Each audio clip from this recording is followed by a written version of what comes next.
皆さんこんにちは。夫婦グルメ旅行チャンネルです。今回はディズニークルーズワンダー号のご紹介です。私たちはオーストラリアシドニーから出港している2025年カウントダウンクルーズに乗船してきました。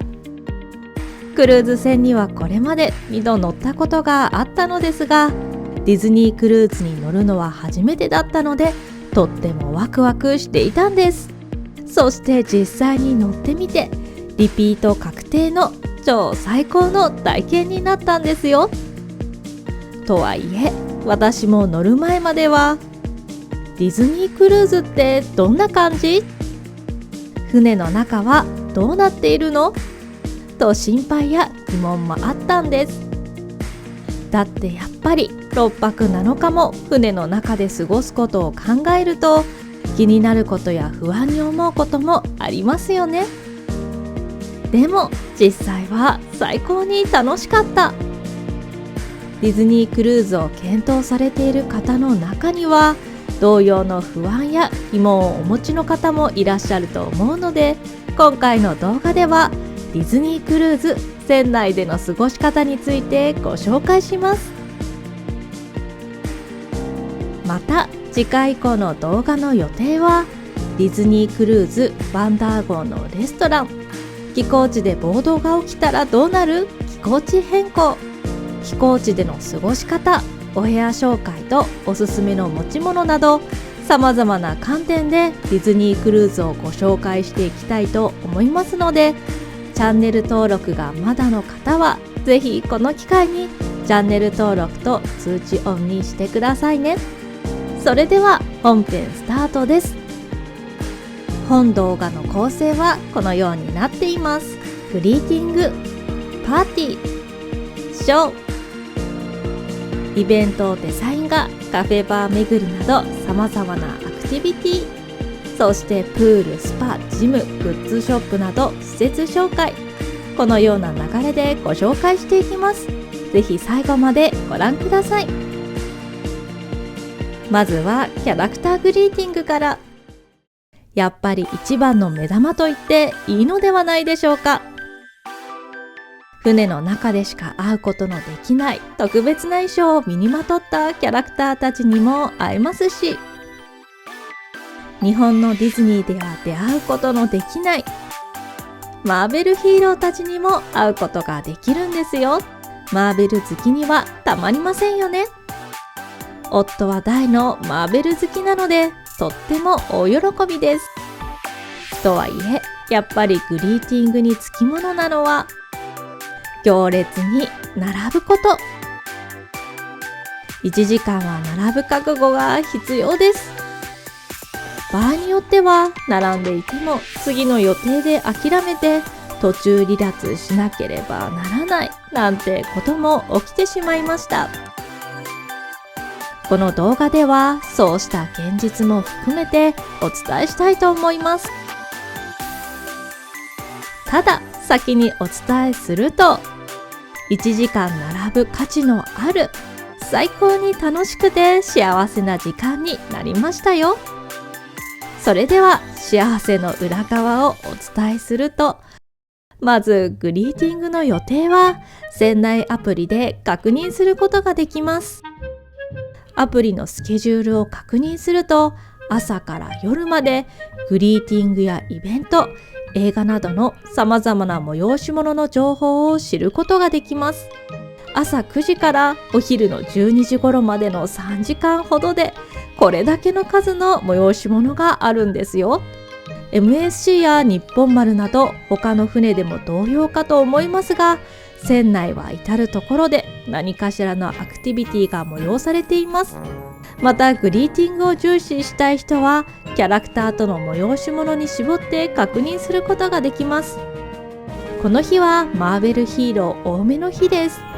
こんな感じでたくさんのキャラクターたちとのグリーティングやキャラクターとのパーティーなどのイベントを知ることができますよ。ちなみに事前案内されますが、このアプリはダウンロード必須なので、乗船される際は必ずダウンロードしておくといいですよ。アプリのダウンロード自体は日本でもすることができます。船内 Wi-Fi につなげるとスケジュールなどの船内情報を見ることができるようになります。また乗船までの期間はこんな風にカウントダウンが表示されているんですよ。今ご覧になっているのは乗船日当日を迎える35秒前です。アプリを開くたびにワクワクしちゃいますよね。乗船される際は早めにアプリをダウンロードしておき、乗船日を待つワクワクまでも楽しんでみてくださいね。グリーティングの話に戻りますが、正直海外なので日本ほどの待ち列ができるとは思っていなかったのですが、それは大きな間違いでした。毎回1時間以上は並んでいましたよ。場合によっては次の予定があるとせっかく1時間並んでいるのに待機列を離脱しなければならないなんてことも。どれくらい前から並べばいいのだろうかと試しに一度グリーティング開始1時間半前に指定の場所に行ってみたら、待機列はできていないもののいつでも並べるように近くのソファーに座っている人も。私も真似してソファーに座って待機することに。正直立ちっぱなしはやっぱり足腰に負担があるので、みんなギリギリまで並びたくないんだと思います。実際私も最初の3人くらい並ぶのを待ってから列に並びましたよ。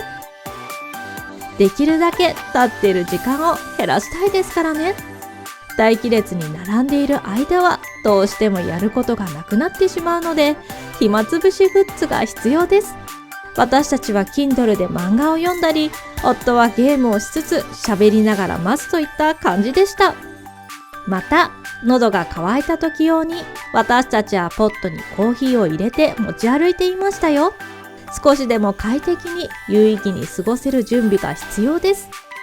また私の後ろに日本人の方がいらっしゃって、その方にディズニークルーズの情報を教えてもらったり、いろいろとお話できたりして、とても楽しく待つことができました。やっぱり楽しく過ごすと待ち時間も早く感じますよね。英語が得意な方は前後の方に話しかけてみるのもいいかもしれませんよ。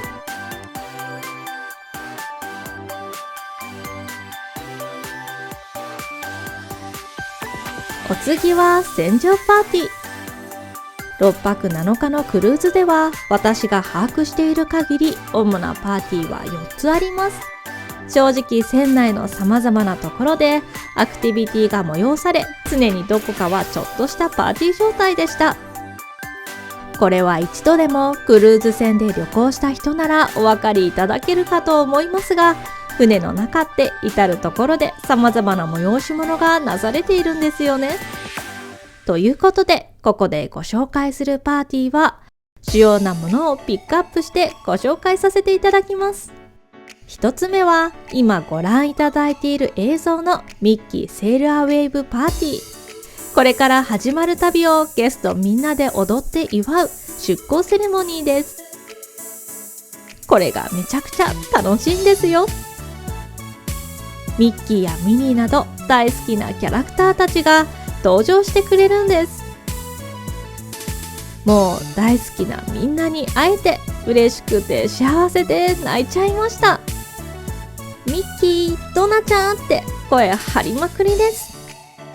先に結論から言うと4日目にして声を枯らしまして、思わず声が出ちゃう人は喉をいたわる飴やスプレーなどは持っていくといいかもしれません。ちなみにステージの前は子供やその家族専用みたいな感じでしたよ。大人の私たちは2階で楽しみました。2階でもノリノリです。こういうものは恥ずかしがらず楽しんだもの勝ちみたいなところがあるので全力で楽しみました。旅の恥はかき捨てです。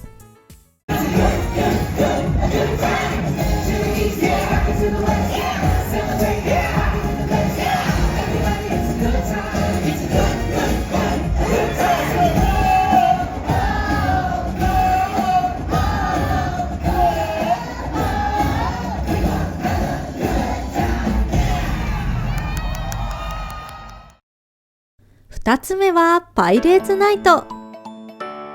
この日のドレスコードはパイレーツです。私たちも Amazon で激安の海賊衣装を購入して下っ端海賊になりきって楽しみました。よく考えずに下っ端海賊の衣装にしてしまったのですが、船長風の衣装を着ている人たちもいて、それがとってもかっこよかったんですよ。残念ながら激安すぎてもう一度は着れなさそうな衣装だったので、次回は船長風衣装にしてみようかななんて考えています。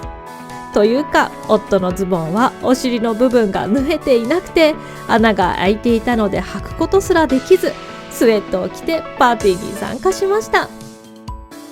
残念な買い物になってしまいましたが、穴が開いているのに気づいた時は息ができなくなるくらい笑いましたし、このパーティーでも楽しい思い出ができたので、衣装を買って持って行って大正解でした。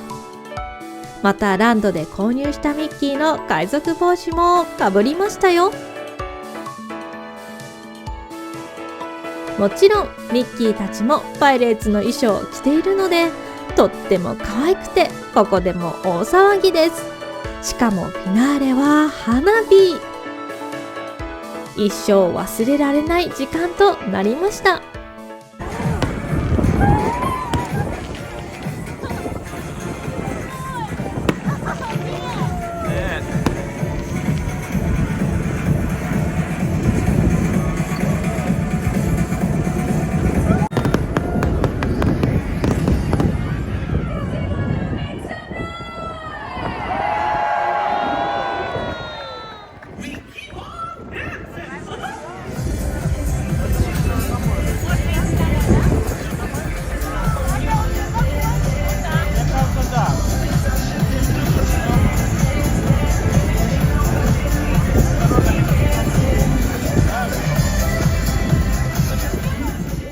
ちなみに衣装を持っていかなかったとしても、当日かその前日にスカーフが部屋に置かれているので、このスカーフを巻くだけでも楽しめると思いますよ。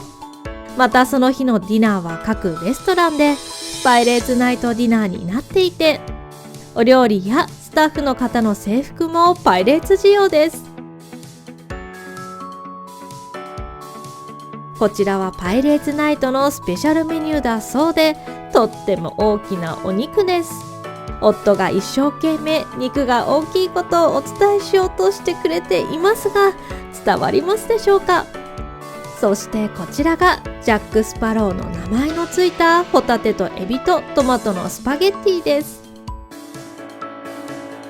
こちらのお肉はとても柔らかくて、切れ目を入れただけでほぐれていきます。少し食べましたが美味しかった。このスパゲティもとっても美味しかったですよ。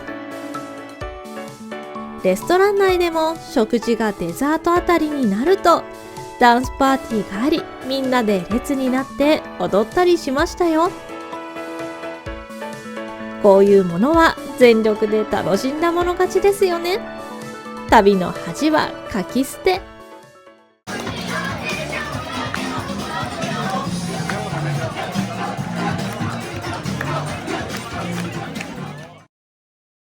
お次はカウントダウンパーティーです。今回は新年を船の上で迎えるクルーズだったので、カウントダウンパーティーがありました。カウントダウンパーティーもプールサイドで行われます。ちなみに12月31日のプールサイドのスクリーンには常に右下にカウントダウンの時間が表示されています。プールサイドを通るたびワクワクしちゃいました。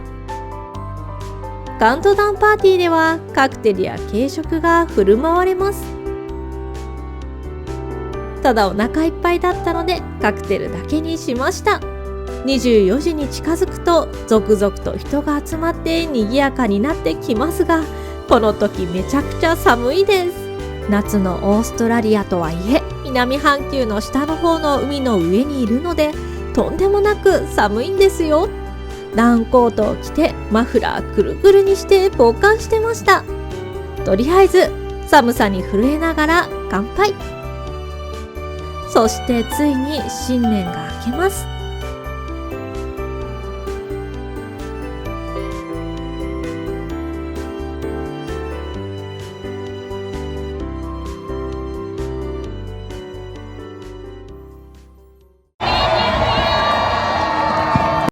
ちょうどこの時はタスマニアのホバートに寄港しているタイミングだったので、ホバートのカウントダウンフェスティバルの花火を見ながら最高に素敵な新年を迎えることができました。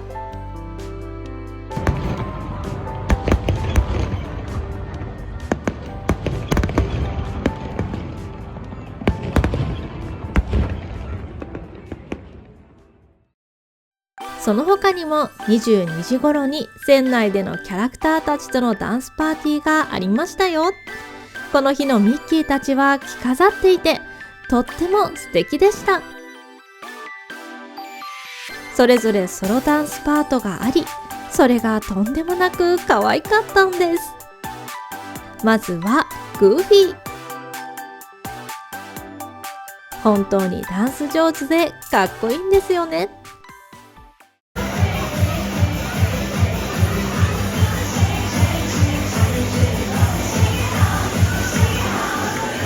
お次はプルート。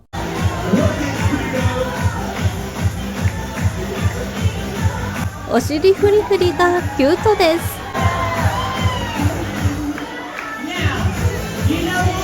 次はミニーちゃん。可憐でキュートですよね。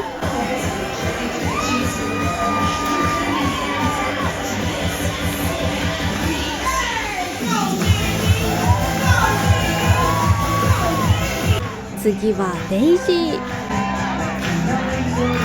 可愛いだけじゃないのがデイジーなんですよね。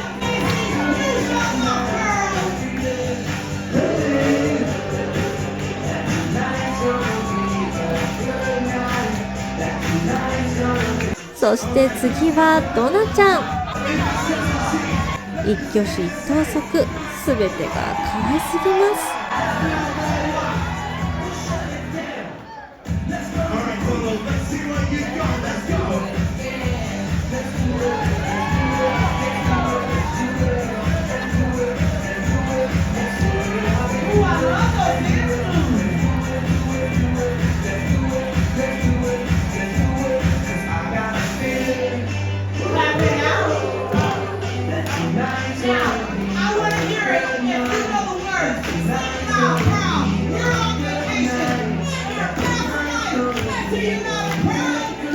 そして最後は全員でダンス。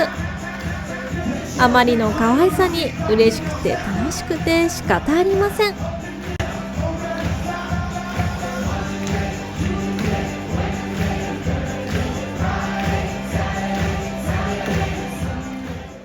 またこの日のディナーもパイレーツナイト同様、お料理がカウントダウンセレブレーションメニューになっています。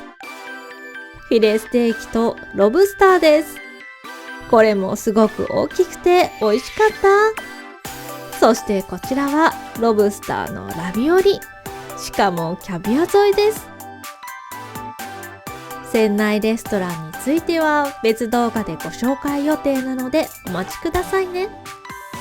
ちなみにダンスパーティーの後に部屋に戻ると、新年のお祝いのプレゼントが置かれていましたよ。こちらはハッピーニューイヤーのメダルです。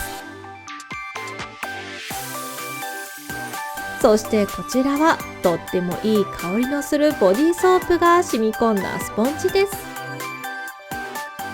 そしてこちらはお手紙でした。そしてこちらはワンダー号が描かれた2025のポスターです。これはとっても嬉しい。家宝にしたいと思います。そして最後はまた会う日までパーティーです。下船日前日夜に行われました。こちらのパーティーは確か30分ほどと短い時間ではあったのですが、個人的には嬉しいと寂しいの感情が入り混じった大号泣の時間となりました。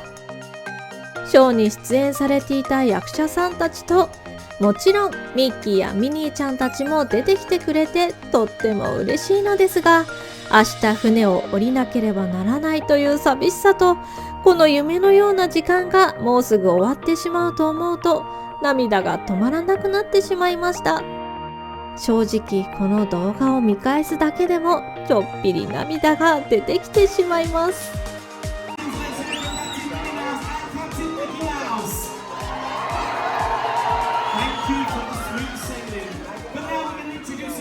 シンデレラとベルも登場です。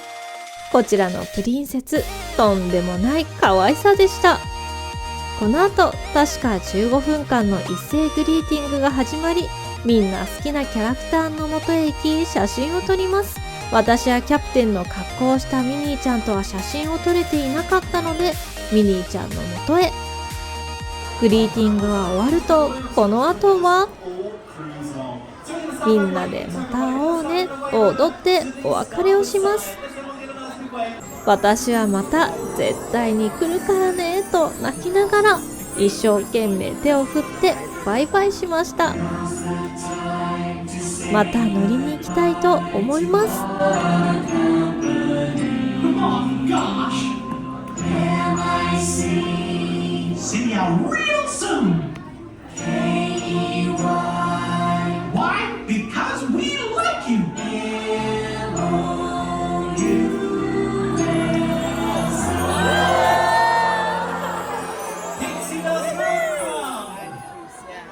Well, that's right, but we do now have to say our farewells, and we're going to start with our performers from the Walt Disney. You hold on to that stair rail, that's it, safety first, you be careful. Thank you, Goofy. And now, oh my goodness, our favourite part. Let's all shout, ciao for now, Pluto! That's it, our number one diva, look at that sass. Let's give a big cheers, we say goodnight, it's Daisy Duck! That's right, it's okay, Dominic, we'll be reunited in a minute, but before that, number one! Let's make some noise with Donald Duck! Now, of course, Captain Jonathan and the team on the bridge have been sailing us very smoothly throughout the cruise. And we also had that Captain Hook that we didn't really want here, did we? But it's okay. We've had two amazing captains here that have made this cruise the best time ever. But these pair up here, we never actually say goodbye. On the count of three, we're going to shout, see you real soon, Captain Mickey, Captain Minnie. Are you ready? 1, 2, 3. See you real soon, Captain Mickey and Captain Minnie. That's it. Nice big round of applause. As one more time we say, see you real soon.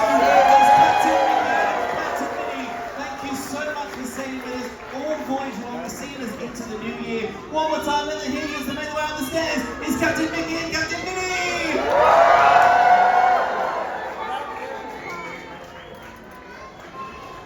Oh, thanks for coming in, pals, that's right. But now to everyone here in the lobby atrium, all that really is left to say one more time. 次はミュージカルショー。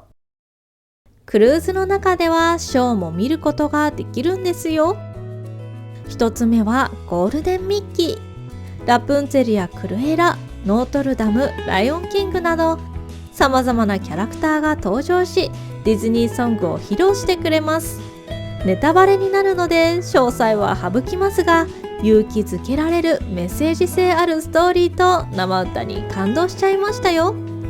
2つ目はフローズンミュージカルスペクタキュラー。ディズニー映画アナと雪の女王の世界をフルストーリーで再現したミュージカルです。オラフやクリストフなど映画のキャラクターが登場して、まるでアレンデールに来たみたいです。映画はもちろんのこと、劇団四季のアナ雪も見ていますが、こちらのショーもすっごい楽しめました。また3つ目はディズニードリームス。こちらは女の子がピーターパンとティンカーベルと一緒にいろいろな夢を見て、様々なディズニーの世界を巡るストーリーです。その中でディズニーの名曲が披露され、こちらも感動で胸と目頭が熱くなりました。結果的に私は全てのショーで感動して泣いてしまいましたよ。乗船されたらぜひショーをご覧になることをお勧めします。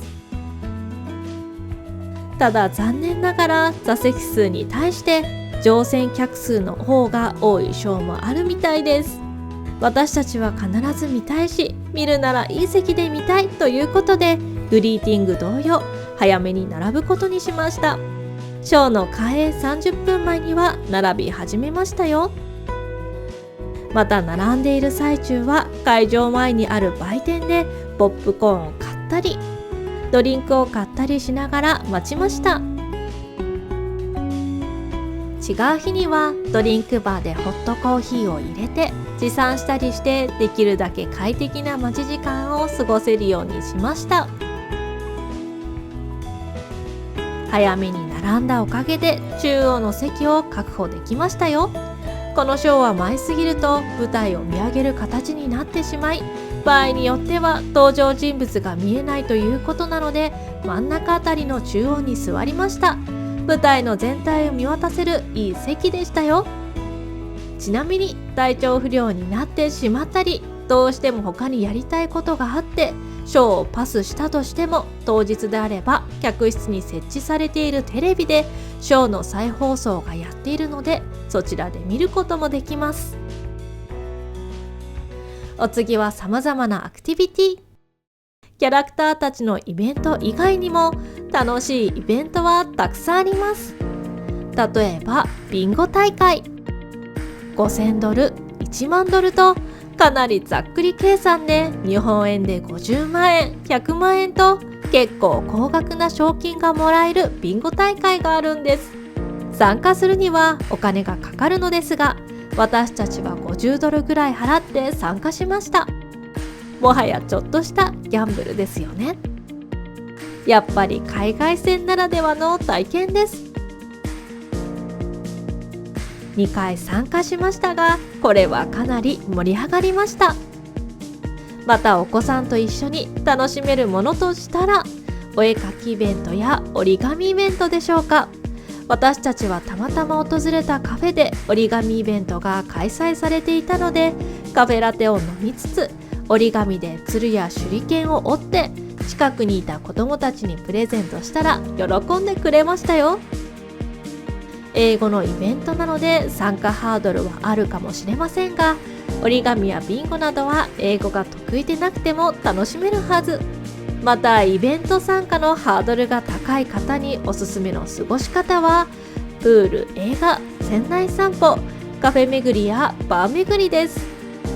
プールについてはこの後施設紹介で詳しくご紹介しますが、私たちは大人用プールで過ごすのをとても気に入り、何度も楽しみました。バーやジャグジーもあって最高でしたよ。また映画は公開直後のモアナ2やムハサなど様々なディズニー映画が上映されていました。もちろん英語ですが結構楽しめるのではないでしょうか。劇場の中はこんな感じ、広いですよね。あと本当にラッキーなのですが、なんとここでお見かけしちゃったんです。キャプテンミッキーに。嬉しいしびっくりしたしで心臓が止まるかと思いました。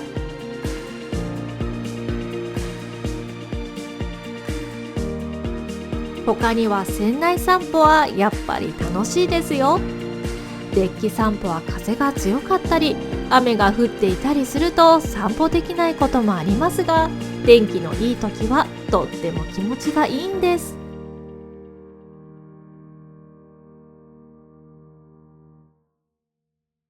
デッキの屋外だけでなく屋内散歩もおすすめ。たくさんの絵が飾られているので、それを見て回るのもとても楽しいんですよ。船内散歩は軽い運動にもなりますので、ついつい食べ過ぎてしまうクルーズ旅行にはいいかもしれませんね。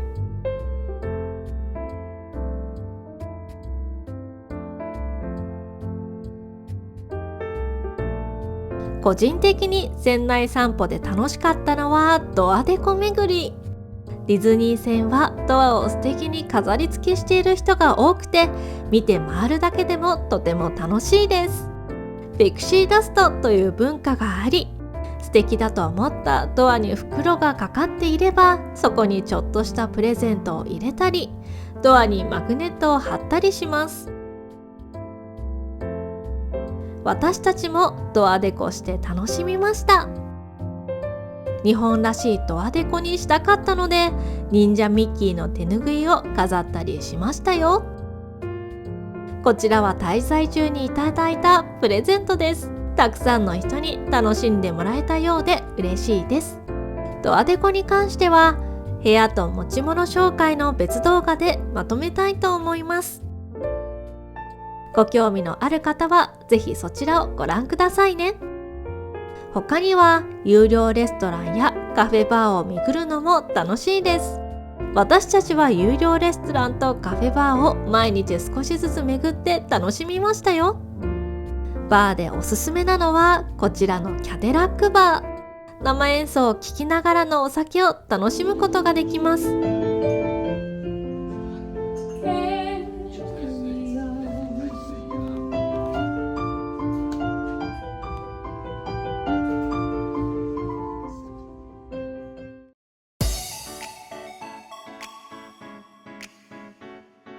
カフェならゴーブカフェがおすすめです。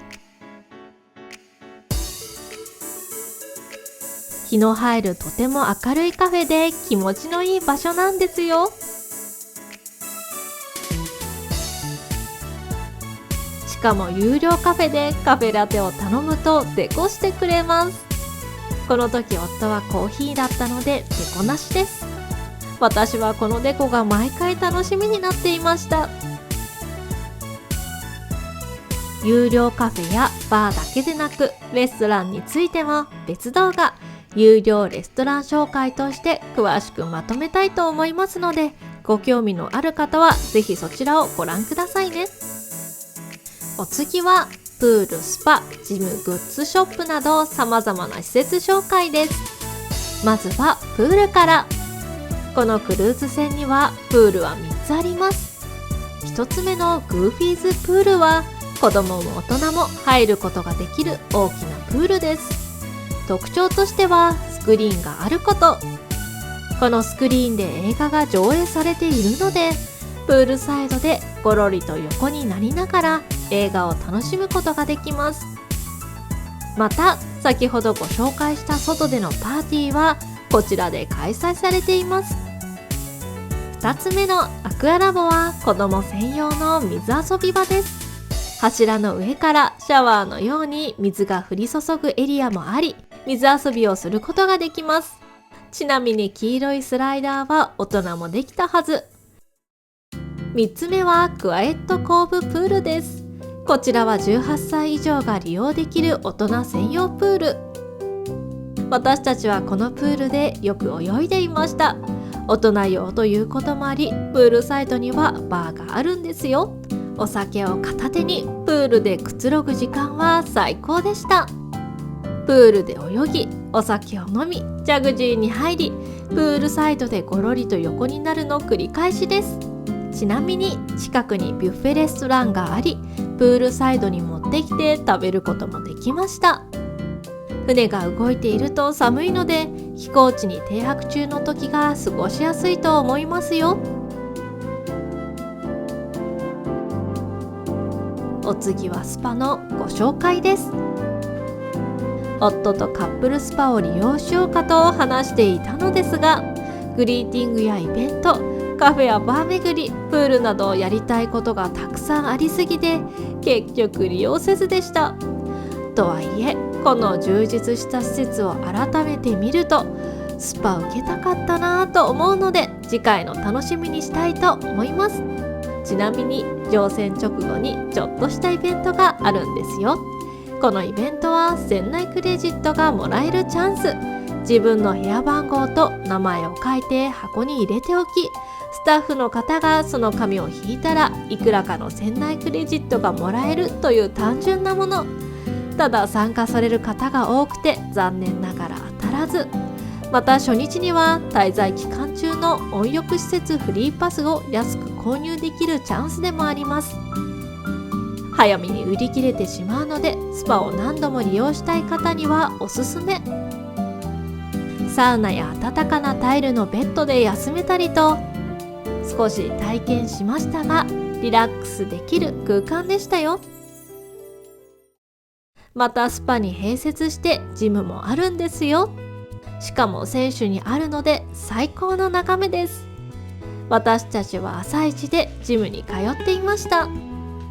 設備も充実しているので何度も利用したくなるジムでしたよ。船内にはいくつかショップがあります。私が知る限り大きく分けて2種類あり、ディズニーのグッズが売られているショップと時計やアクセサリーが売られているショップです。注意点は常にお店が開いているわけではないこと。免税される海域までは開かないので、寄港地にいる日はお店は開いていません。そのためグッズショップが開店するタイミングは開店を待つお客さんのちょっとした人だかりができます。ただその人だかりは最初の数日だけで、終日公開日の日にはかなり空いていることもありますよ。購入品などのご紹介は別動画で行う予定ですので、ご興味のある方はぜひそちらの動画もご覧ください。こんな感じでディズニーワンダー号を堪能してきました。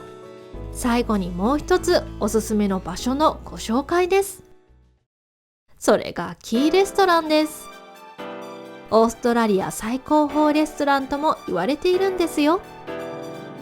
下船する港がオペラハウスの前だったら、こちらのレストランで食事をしながら、また新たなお客さんを乗せて旅に出るワンダー号をお見送りすることができるんですよ。乗船される際はぜひ下船する際の港もチェックしてみてくださいね。行かれる際は予約することをお忘れなく。ちなみにこちらのレストランは別動画でご紹介していますので、ご興味のある方はご覧くださいね。